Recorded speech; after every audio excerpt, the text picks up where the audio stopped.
You better watch out. You better not cry. You better not pout. Or maybe you should. Millions of dollars worth of holiday presents and other goods Americans have ordered are stuck on giant container ships waiting for a space to unload at the ports of Los Angeles and Long Beach. So drive safe, Dave. We spoke about the backlog of containers, right? And on the verge, and if anybody watched this, if you want to, go back to the 60 Minutes and take a look at this video. It's a great news segment. Just talks a little bit about what we've seen. A lot of folks going at the container ships, taking advantage of a bad market. And drive safe, Dave. When we go back and we look at, we see the Hapag-Lloyd just came out with their posted the best quarter ever on Friday. It's the world's 5th largest ocean carrier with $3.92 billion in the third quarter, up from 419% or $756 million from 2020.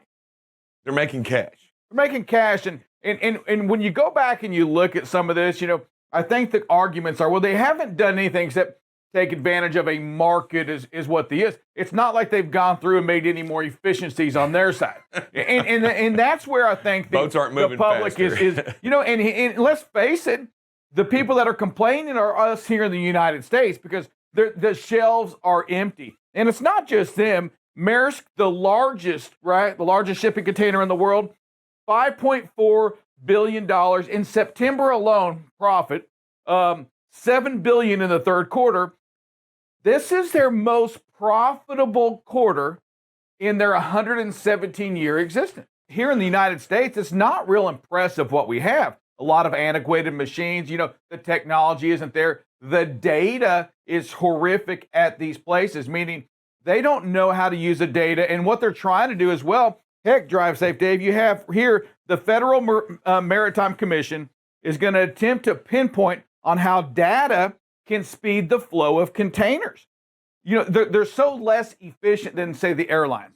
When bookings arrive, the booking system alone on that container, and they spoke about this, is so flawed. Well, I think a lot of that has to do, believe it or not, to my opinion, a lot of that has to do with that it's local and local governments that actually control the ports and their inefficiencies, not like big business like airlines, which is big business, right? And I think that has a lot to do with the fact that they're controlled, managed, and upgraded by the cities in which they reside in. So like the LA port, that's actually run by the city of Los Angeles, and Long Beach port is actually run by Long Beach. So where is the checks and balances in order to get that kind of information and those kind of upgrades done by the local governments? Yeah, so we'll continue to cover this news. We'll continue to discuss different ways around it. And again, I think the big thing is who is going to create give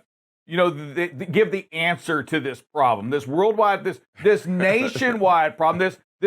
It's a problem all over, but it affects us here in the United States probably more than anybody. And here it is.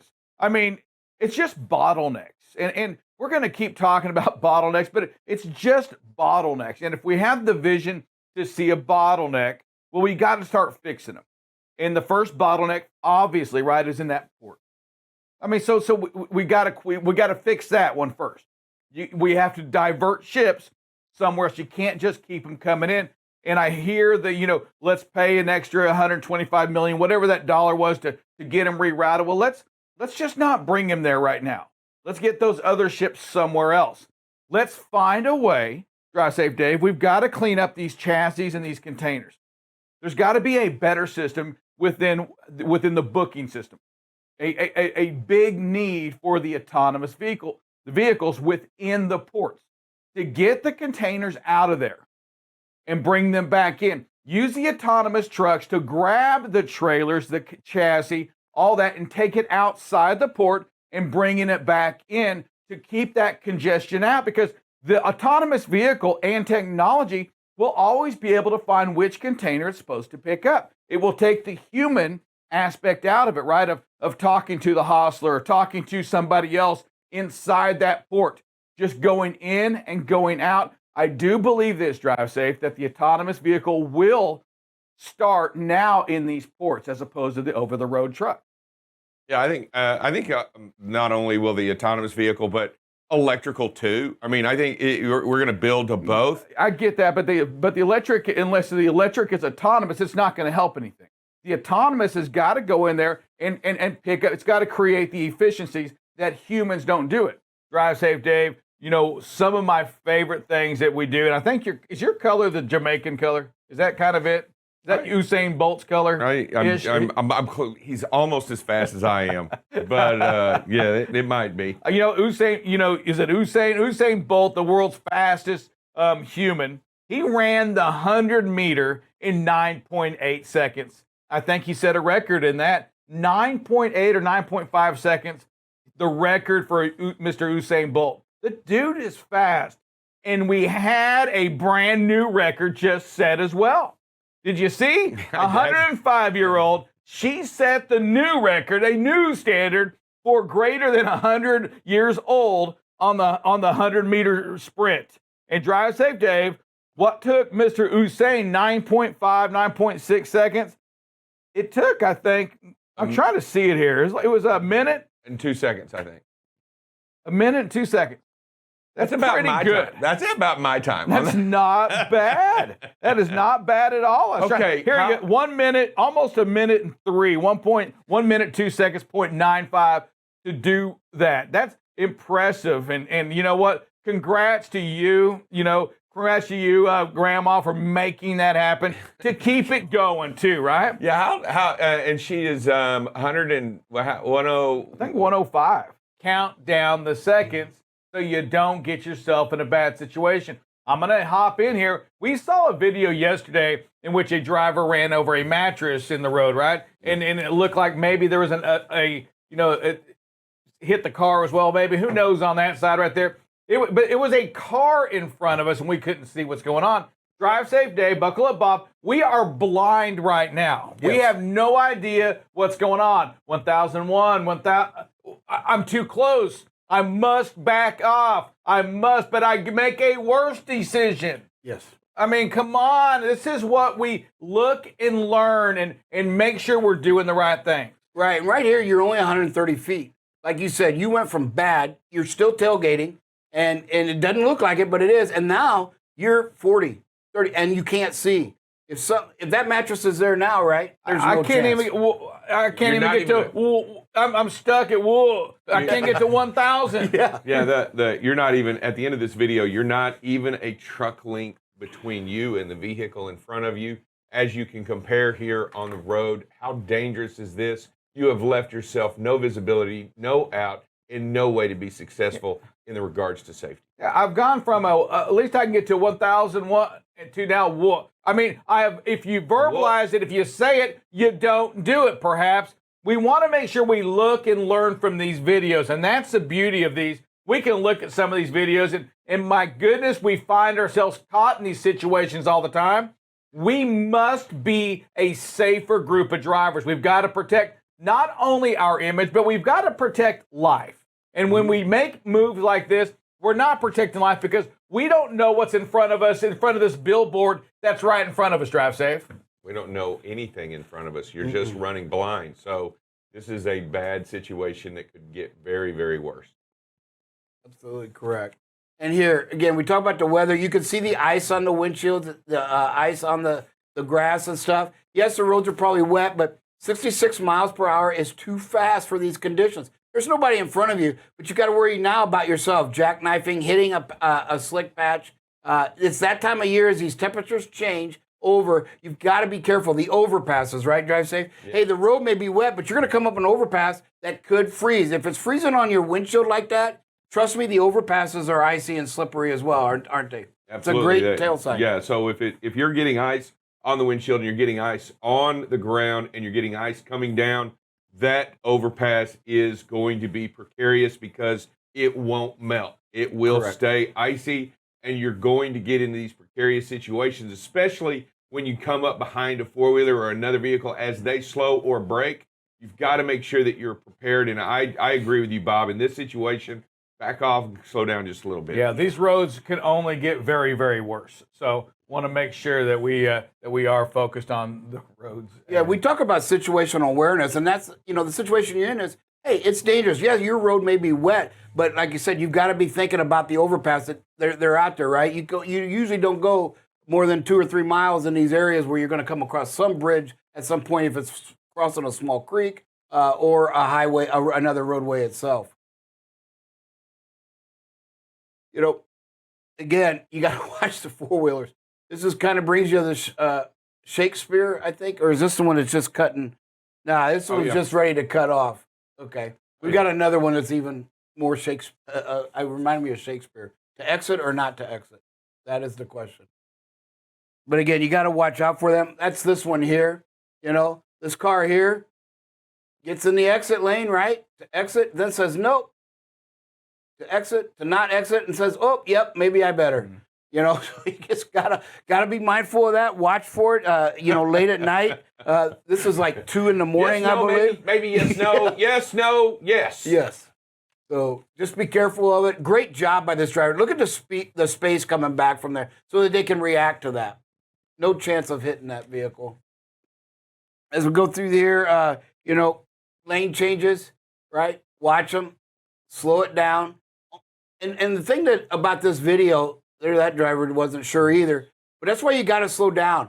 This truck is only going 40 miles an hour, but it's still tailgating, right? Again, it's not about the speed you're going, whether it's tailgating or not, it's the distance. And right here, you are tailgating, and then you're almost not able to react to what this driver is going to do. Remember, you got to be back far enough, no matter what speed you're going, to be able to react to that kind of thing. You don't know. They could be a person in the area that's not familiar with it. Yeah, I can tell you right now that both of these vehicles, not only the truck in front, the truck, but also the driver in front of us, they both want to go to this same spot. Don't know where it's at. Both people are trying to find it. Notice you'll see the car almost come to a complete stop out in the middle of the road. It makes it dangerous for everybody, but you've got to try to and this brings up a great point. And I know we're looking at our GPSs, but it does make sense sometimes to pre-plan where you're going, right? To look on your map, to look on where you're headed, and what side of the road you need to be on, and be aware that maybe the odds or the evens or whatever address you're going to, be prepared to know which side you need to turn into. Yeah, and when I'm counting out loud, I know this is probably the last thing we're doing. We're trying to make it right here. I get to 1,001. We're still too close. We don't want to tailgate. That's never going to be the answer. No. I'm going to say you're better off, drive safe, much like an exit on a highway, to go down and turn around, go back and make a right down there. There's probably a second way into this. If not, what we don't want to do is for this blue car to stop. It's lost as well, right? Absolutely. To stop completely, and we rear end it, or we're forced now to go right or go left, and there could be a vehicle in one of those 2 lanes as well. And I couldn't agree more with you. You know, we really have to place more emphasis on a pre-planning ourselves. You know, I do believe that technology has taken a lot of that away. Yeah. Yes, you're right. We've said it before, where it kind of dumbs you down a little bit once in a while because things start doing it for you and you just quit doing things for yourself. And Drive Safe, you always say, you know, how the truck screens the view. You know, all of a sudden this truck gets over, right? What if somebody's speeding coming up on this truck and now this car is stopped, right? And so what you can do is by slowing down and increasing that space, you help slow the traffic behind you where, hey, they're going to go either in the left lane, right? And all likely to go around you, which keeps this car safe because nobody's out there in the left. I mean, even if that car gets into that right lane, there's a chance we're hitting it from the rear side, right? Next one here. This boy, drivers out there, get a hold of your safety department. You've got to report this and call 911. This looks like nothing, okay? You know, and you know, other than tailgating, and you can see it start to slow down. This driver called in. He was going slow, 5 miles under the speed limit back, and this truck, and if you look in this mirror, there is another one, a dump truck, same company, blocking the driver, just sitting there, right? Because they're messing with him. They were upset with this driver going slow. So we got another video that I want to show you what happened. Not only did they brake check, but they slowed down. Look how slow they're forcing traffic to go, which is unsafe. You see everybody else flying, and you're going to see what they do together. They're teaming up at this point, and you're going to see it here in a minute as the guy, there he is. I have their phone number. We got to call into them because this is unacceptable. So now they almost cut him. They do cut him off. Now they're blocking both lanes. And now you look at this. This guy doesn't know what to do. He even slows down and pauses a little bit because he's like, "What are these idiots doing?" Right?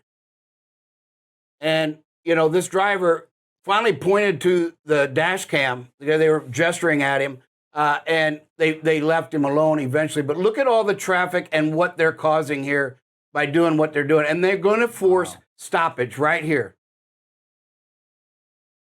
And you can just see, I mean, this is huge. This is illegal. I want everybody to understand that, right? When you use your vehicle to create an unsafe situation, it is considered road rage driving and it is legal in every state and it's prosecutable. So again, unacceptable for any driver, but you've got to call it. Most of the states actually ask you to call 911 when you have something that this egregious. What state is this in? New Jersey. My goodness, this is bad. This is as bad as you can get right here. It is. Makes no sense.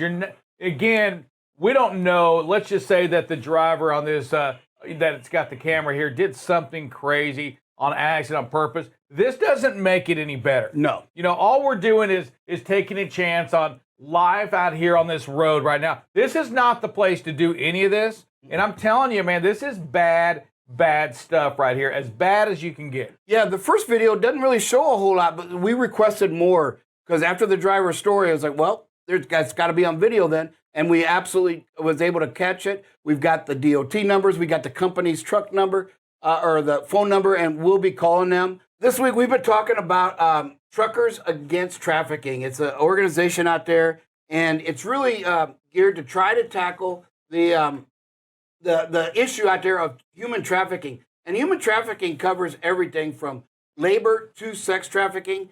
Texas is a huge player in that because mainly because of the location of the highways. And what they say is there's a thing called the Texas Triangle, which I was unaware of.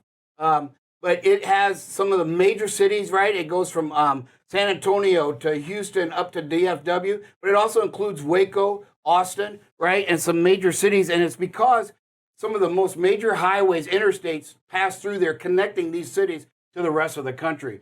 So it's a huge area of concern.